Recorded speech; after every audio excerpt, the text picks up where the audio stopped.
Hello YouTube, Bane666 here. Yeah, so I have to start this video with an apology. I'm I'm sorry. I just published a video about the Young Turks, and I actually started on a second video about that same topic, which was the Jasmine Barnes shooting. Once again using a clip from the Young Turks, and then I saw the Young Turks do a response to the Gillette ad, which I'm assuming you've all seen. And if you haven't seen the Gillette ad, if you're watching this, I don't know, years in the future or whatever, then you'll see it in a minute because the Young Turks actually show the ad. But the Young Turks' response to the Gillette ad was so interesting and in some parts so offensive that I had to do a reply to it. In particular, some of the things said by Anna, which were truly fucking disgusting. We'll get to them. Trust me, you'll want to stick around and watch them. So yeah, I have to start this video with an apology because usually I try to limit my responses to the Young Turks to maybe one video every 2 or 3 months. But it looks like you might be getting 3 this month. At least 2. Otherwise you wouldn't be watching this one. But I do think these are important topics and the Young Turks need to be debunked and responded to about these particular things. So here we are. Now the Young Turks use a very, very common feminist argument when it comes to the term toxic masculinity, and that is, well, we're not really talking about all males or all masculinity, although that's pretty much how it's always used. No, we're just talking about those elements of masculinity which are toxic, which are problematic. Of course, these things are ignored when females do them, right? It's somehow still the fault of males when females exhibit the exact same behaviour. Yeah, apparently it's only toxic when men do it. And when women do the same things, well, it's not toxic, it's because of men somehow. But I have to ask the question whether the Young Turks would be using the exact same argument if we put the term toxic in front of some other groups. For example, if the Gillette ad was talking about toxic femininity, would they be using the same arguments? Would they be saying, well, you know, Gillette's not talking about all females or all femininity, they're only talking about those aspects of femininity which are seen as wrong or toxic? No, they wouldn't be saying that at all. They would be calling it misogynistic and saying it's offensive and saying it's stereotyping all women. Because if you point out a bad behaviour by a particular woman or criticise something a single woman has said, let alone more than one woman, then apparently you are talking about every woman everywhere who's ever existed. Thus is the social justice logic. So I'm pretty sure they would have an issue with that.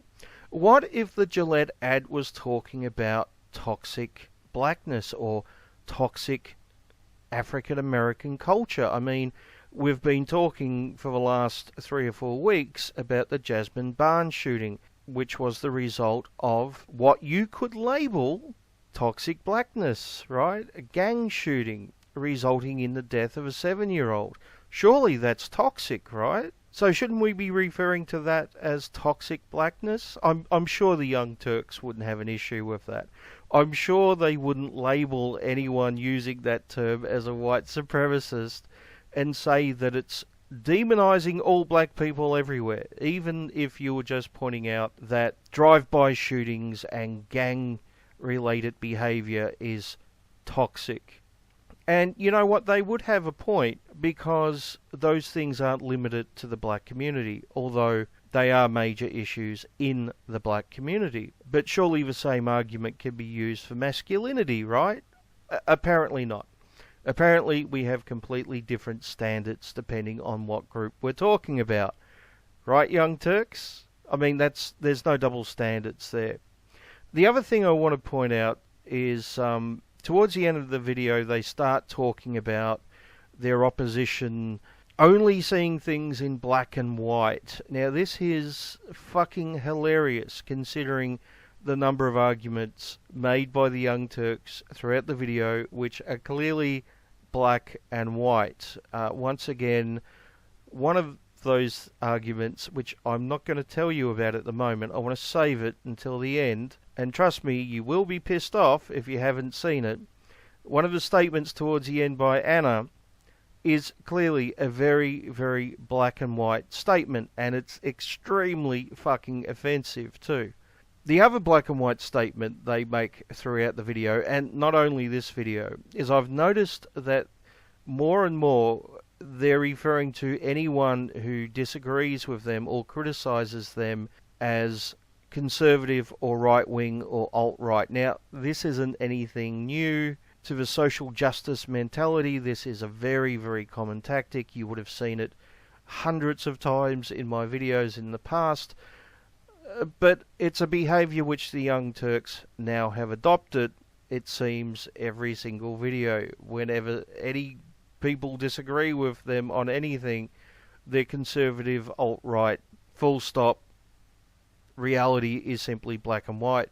They can't conceive that there might be liberals or centrists or other people who maybe don't belong to any particular political persuasion who disagree with them on anything. No, the world is simply black and white. It's either social just us or you're a fucking Nazi. It seems that simple. Anyway, this introduction's been long enough. Let's get into the video because we've got a fair amount to get through. There's a lot of controversy regarding a new ad that Gillette put out. Gillette is the Procter & Gamble company that sells things like men's razors. And they wanted to focus on the issue of toxic masculinity. Without saying too much, let's look at the ad. Bullying. The Me Too movement against sexual harassment. Toxic masculinity. Is this the best a man can get? Is it? It's likely happening here in bullying as well. A problem we can't hide from it. Sexual harassment is taking over. It's been going on far too long. We can't laugh it off. Who's the daddy? What I actually think she's trying to say. Making the same old excuses. Boys will be boys. Boys will be boys. Boys will be boys. But something finally changed. Allegations regarding sexual assault and sexual harassment. But she says he's They included a TYT clip in there. Oh, I hadn't noticed. Yeah. Okay, so I did not audition for this commercial. They literally used a clip from a story that we were doing on Harvey Weinstein, who's a sexual predator. Now, that's an important thing to keep in mind because a conservative is about to criticize my involvement in this ad, but they reached out to us for licensing purposes, asked if they could use the clip. I didn't think much about it. I just signed off and forgot about it, and then a month later, I'm in the ad. But again, it's from an actual story that we did here at TYT. Yeah. So obviously, conservatives are going to be upset. This is a controversy. Yeah. So as we just saw, both Anna and Cenk referred to anyone who disagrees with the ad or disagrees with them as conservative, because we all know in the black and white world of the Young Turks that either you agree with the Young Turks or you're a right-wing conservative, right? Yeah, that's not black and white at all, guys. Nah. Because should men be good guys or should they be monsters? Let's debate. Well, okay, so before... Should men be good guys or should men be monsters? Let's debate. I tell you what, Cenk, let's have the same topic about toxic femininity and toxic blackness, right? And then see if you have the same response. Hey, you know, when we're talking about toxic blackness, Cenk, we're not being racist at all. No. What we're doing is we're saying that we don't want black people to be monsters, right? We want them to be good people. That doesn't sound racist at all, does it, Cenk? No, not at all. I'm sure you wouldn't have any issue with that whatsoever. You fucking hypocrite. We debate, though, I want you to watch the rest of the ad because it starts off by pointing out what toxic masculinity is, giving a few examples of it, and then... And see, this is one of the issues I have with the term toxic masculinity, is it takes behaviours which are not only done by males and then attributes them only to males, right? For example, the ad mentions bullying a number of times. And, of course, we all know that only males bully. No, girls or women, they never bully anyone, right? Especially each other. That would never happen. It's clearly only a male behaviour, which is why we label it toxic. Just like being in a gang is only a black behaviour, which is why we should label that as toxic blackness, right? Anyone who's in a gang, that's toxic blackness. Do you see the issue with that? Do you see how that's fucking bullshit? Do you see how people might find that fucking offensive? Not only offensive, but fucking moronic as well. And, for everyone who thinks that this was nothing more than an ad that was hypercritical of men, just pay attention to the wording in the second half of it. We believe in the best in men. Men need to hold other men accountable. Smile, sweetie. Come on. To say the right thing. To act the right way. Bro, not cool, not cool. Some already are. In ways big Yo, men, and small. I am strong. But some is not enough. It's not how we treat each other, okay? Okay. Because the boys watching today will be the men of tomorrow.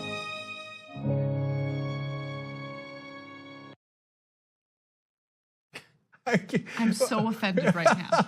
I mean, what kind of... Okay, so what's the message? Well, the message is men are bad, men do bad things, and the only way you can be a good man is if you act as a policeman to police other men who are doing bad things. It's every man's responsibility to act as a policeman to police all the bad men, which are the majority, it seems.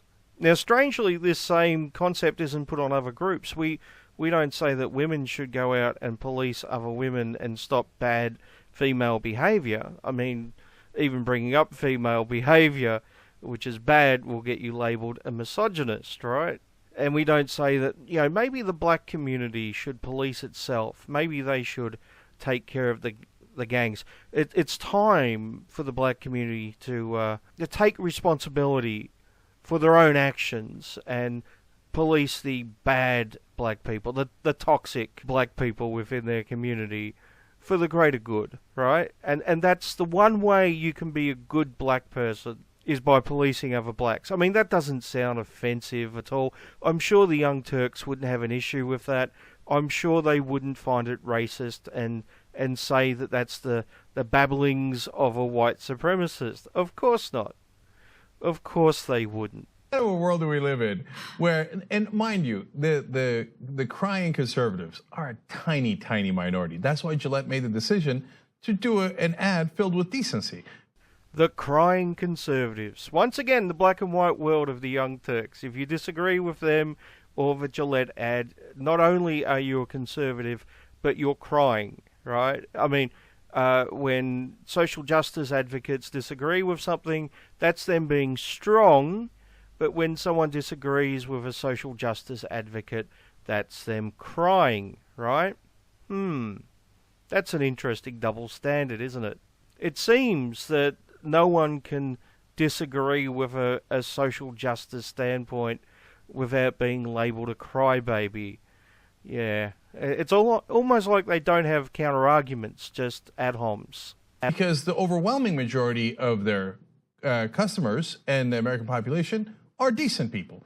But now these loud, crying minority of conservatives, here they go again. Now they want the men to be the best they can be. Outrageous. We like being the worst that we could be. Well, that's a good point, Cenk. What we should have is an ad campaign talking about toxic blackness in the African American community, so we can explain to them how to be the best people they can be and not to be terrible, terrible people, right? Because absolutely no one will be offended or outraged by such a concept. at all. And if they are, then we can just label them as crybabies, right? It's also funny because, like, oh, why do we need an ad like this? How dare they? Like, they're proving the point in the ad. Yeah, because there's a range of critique here, and ranging from, of course, the horrible to the hilarious. So this is another tired old feminist cliche. How's it go? Something like the comments to a feminist video or feminist article proves the need for feminism. Yeah, I'm sorry, but people disagreeing with you doesn't prove that you're right. Okay? It doesn't work that way. So one conservative critique was, oh yeah, I can see where Gillette's agenda is. All the bad guys have beards, but all the good guys are cleanly shaven. So I rewatched it and I was like, oh my God, that's not remotely true. Yeah. A lot of the good guys that go, hey, that's not cool, have beards. Watch the ad. They just don't care about facts at all. They're amazing. It's ironic, the Young Turks saying they just don't care about facts at all.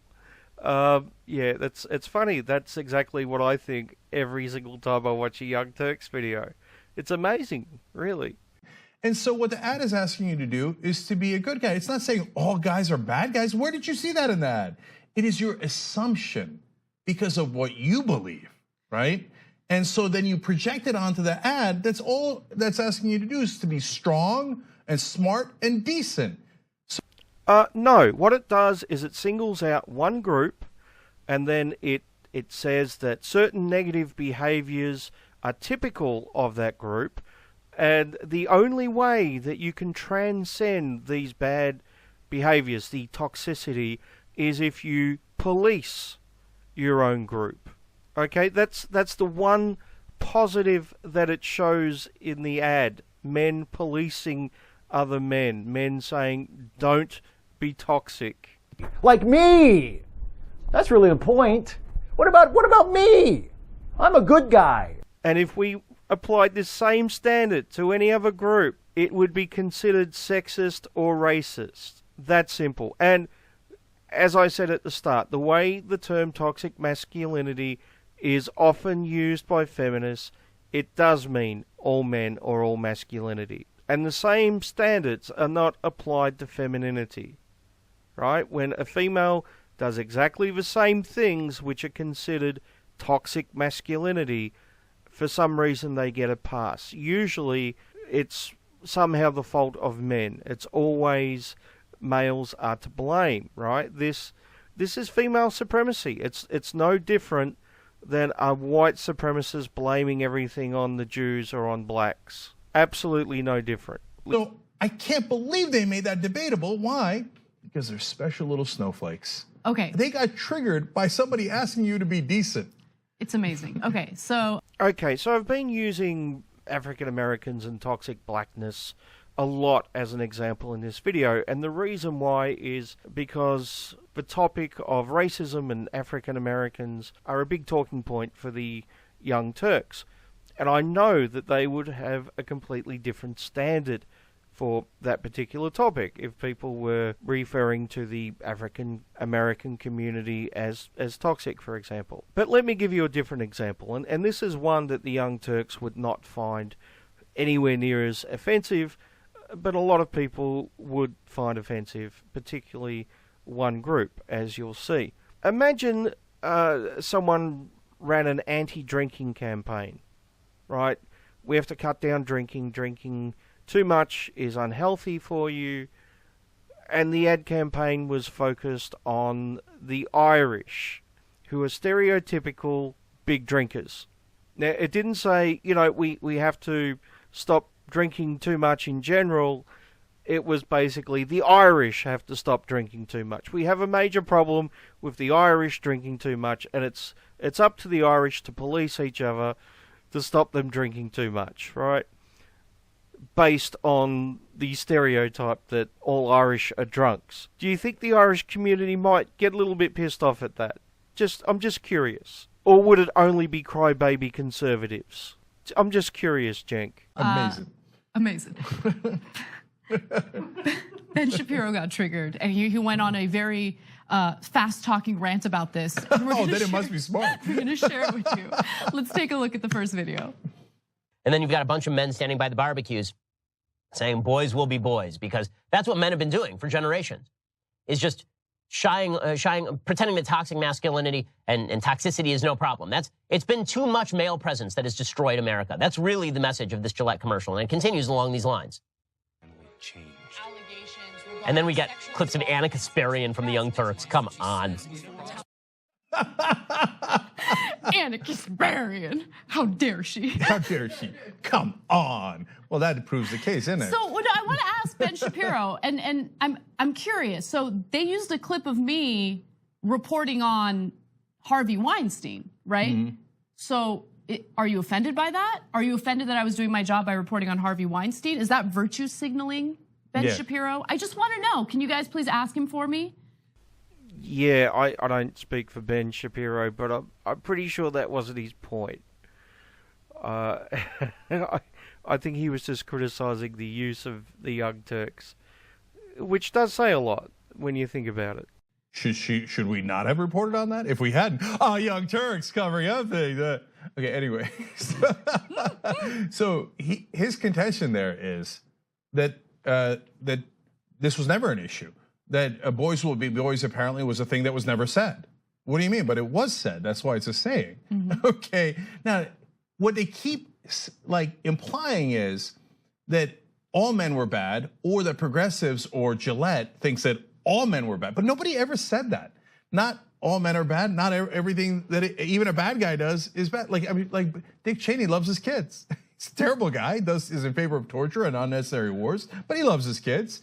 Right? So you could do nuance, or you could do, nobody ever said boys will be boys. You know, they're pretending that there was this toxic culture, and there was no toxic culture at all. Men were just our angels brought down on earth. All of them. And forever. Like we didn't used to beat our kids. We never sexually harassed anybody at work.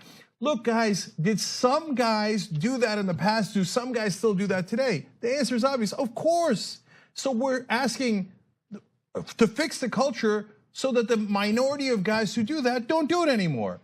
Yeah, but Cenk, women do those things too. Should we have an ad campaign saying that women shouldn't beat and kill their kids because they're twice as likely to do that? Mothers are twice as likely to do that than fathers, right? So let's have an ad campaign focusing just on women when it comes to violence and murder of children, and we'll call that toxic femininity, and then see if you use the same arguments, right? I guarantee you fucking won't. You'll be calling it misogynistic. You'll be saying it's demonizing all mothers, and you'll be making the point that these behaviors are not done solely by women, but that men do them as well, and therefore it's illogical to refer to it as toxic femininity. You'd be using completely different standards. You fucking hypocrite. So how could that be offensive? There's something called the Violence Against Women Act, which Congress has to vote on to reapprove as it expires.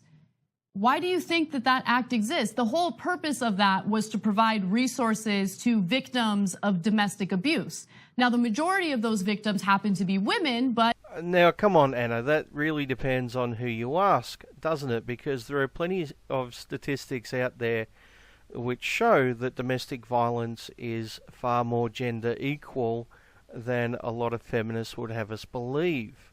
But if you're going to say that men are less likely to be victims of domestic violence, well, I guess there's a very good reason for believing that. First of all, men are less likely to report, and when they do report, they're less likely to be believed. In fact, in many cases, they're still seen as the aggressor and the abuser. Take, for example, this article which I covered last year in a video.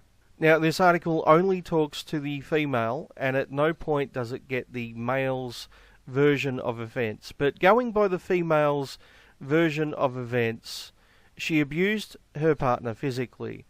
He locked himself in a room out of fear, rang the police. the police turned up. She was hysterical. The police arrested her and took her off. Now, the journalist who wrote this article, the Feminist Legal Center, which the journalist speaks to, and the female abuser in this article all claim that the female abuser was the actual victim and the male was the actual perpetrator, although at no point is any evidence given that he did anything or has ever done anything.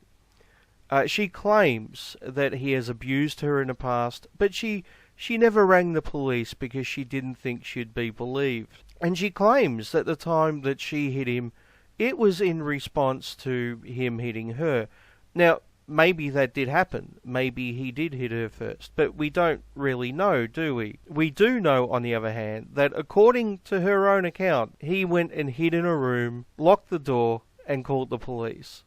So how can feminists claim that this guy is the abuser? Well, they're claiming that the only reason he rang the police was to get her in trouble.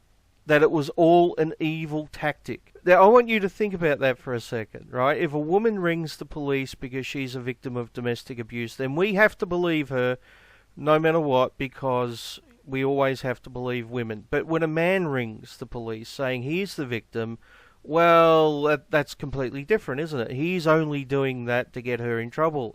He's actually the bad guy, because the way the feminists see the world is that males are always the perpetrators and women are always the victims.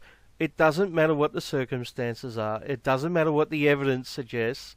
All that is irrelevant, right? Because it's feminism über alles. It's ideology over everything. So, yes, Anna, that is why a lot of people see only women as victims of domestic abuse and only men as abusers.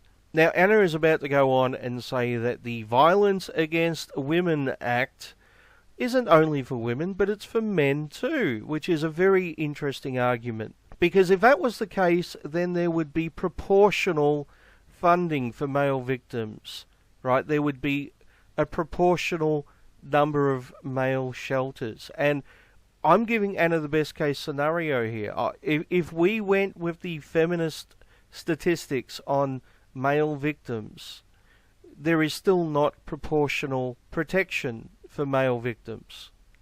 Okay, that's giving them the very best case scenario with their doctored bias figures.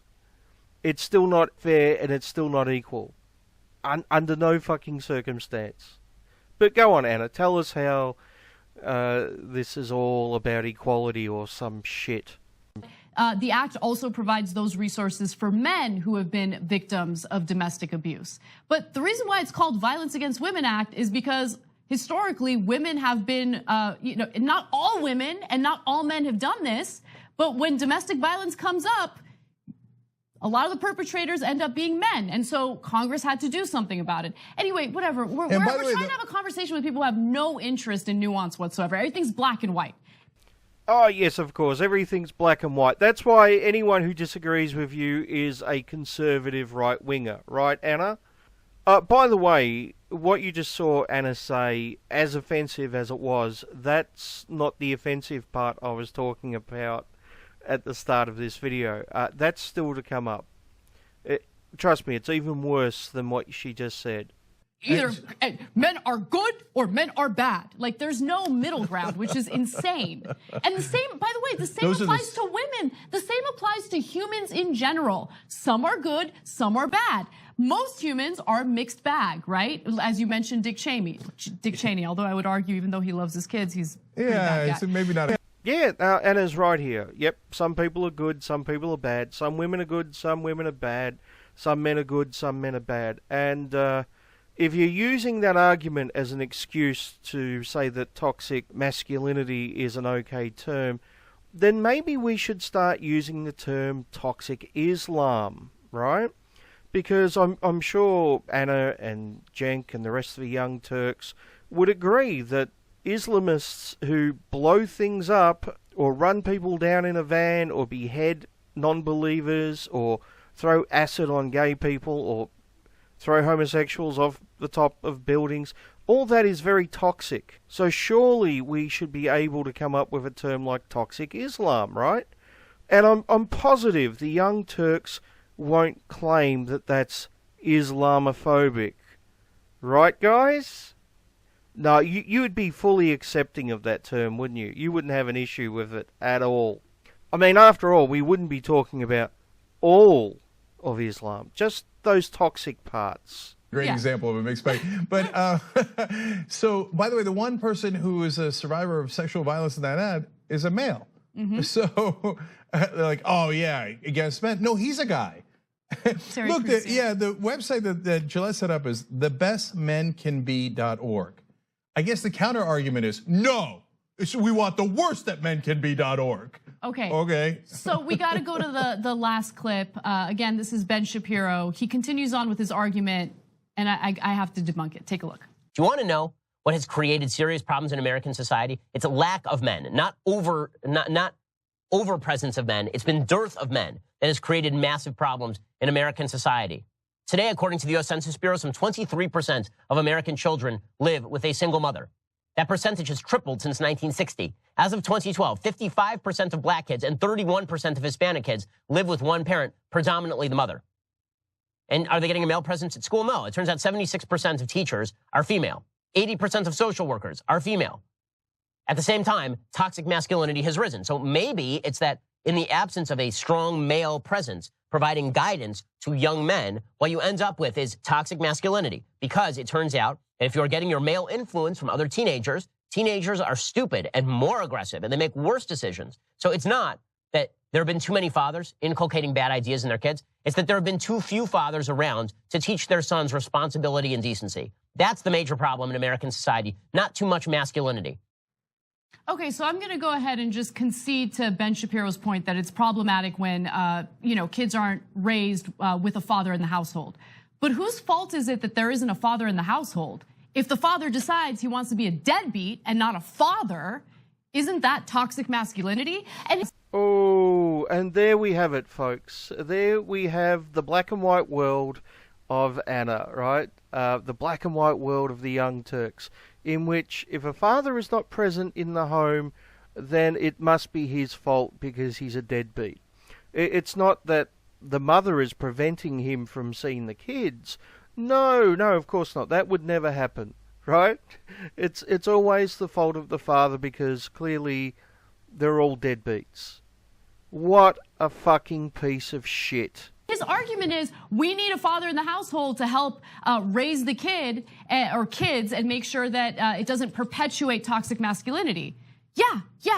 Isn't that what the Gillette commercial is all about? Having older generations of men set a good example for younger generations so boys will grow up to be better? I mean...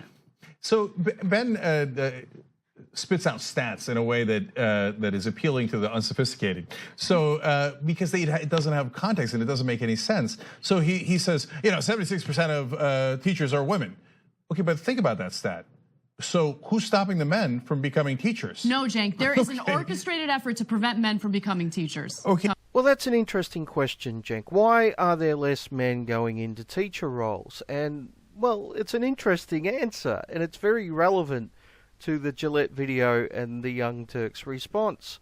You see, one of the main reasons men are dropping out of teaching is they're afraid of being falsely accused of sexual assault. They're in fact afraid to go near female students because it seems that the stereotype is males are sexual abusers. Now, it is true. There are males who are rapists and sexually abuse women, and some of them are even teachers. But the Young Turks know that it's not just male teachers who do this, because they've done numerous stories on female teachers sleeping with their male students. Yet there's no stereotype associated with female teachers. We still see female teachers as safe. Yet we see male teachers as potentially dangerous. This all ties into the myth of toxic masculinity, where you demonize males and masculinity based on the actions of a minority of men. It's ads like the Gillette ad which are propagating these type of myths, which in turn stereotypes all males. Okay, and so what do you want to do? 80% of social workers are women. Do you want to fire them? And do you want to do a quota for men to become social workers? I thought you were against quotas. And then he said some straw men, like he says, the problem isn't that there are too many fathers, that it's too little fathers. Well, who said the problem was too many fathers? Did Gillette say, no, guys, we've got too many fathers here. Let's bring it down. He clearly was not accusing Gillette of making that argument. What he was saying is, if you have a father in the home, if you have a good male role model, then children, both girls and boys, for the record, are less likely to get in trouble, are less likely to turn to crime. And I would think that that's better for everyone, right? I mean, it's not a very complex argument to understand, Jenk. Unless, of course, you don't want fathers in the home, right? I mean, if I were to argue like you, I would accuse you of saying that homes should not have fathers. It goes further than that. It goes further than that. The fathers are the ones who have made the decision to not be fathers. The fathers are the ones who decided to abandon their kids and go off and do whatever else they want to do. So, like, whose fault is that? Are you blaming the women? Oh, I see. Now that's very interesting. Anna has showed us a nuanced argument here. It's not at all black and white, right?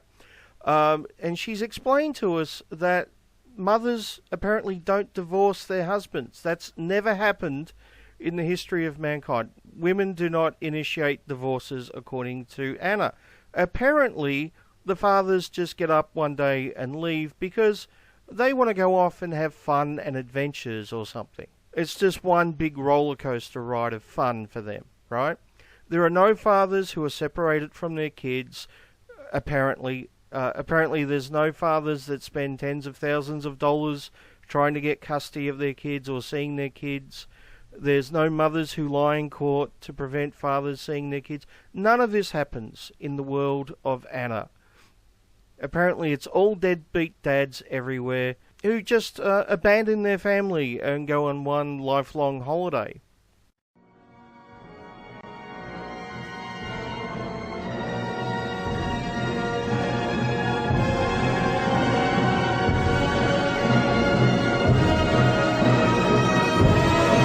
Situation and that is what is implicit, right? So, and of course, it's not all fathers because we do nuance. We don't live in a black and white world. Well, who's guilty? Is it the men or the women? Or maybe it doesn't break down like that. Right.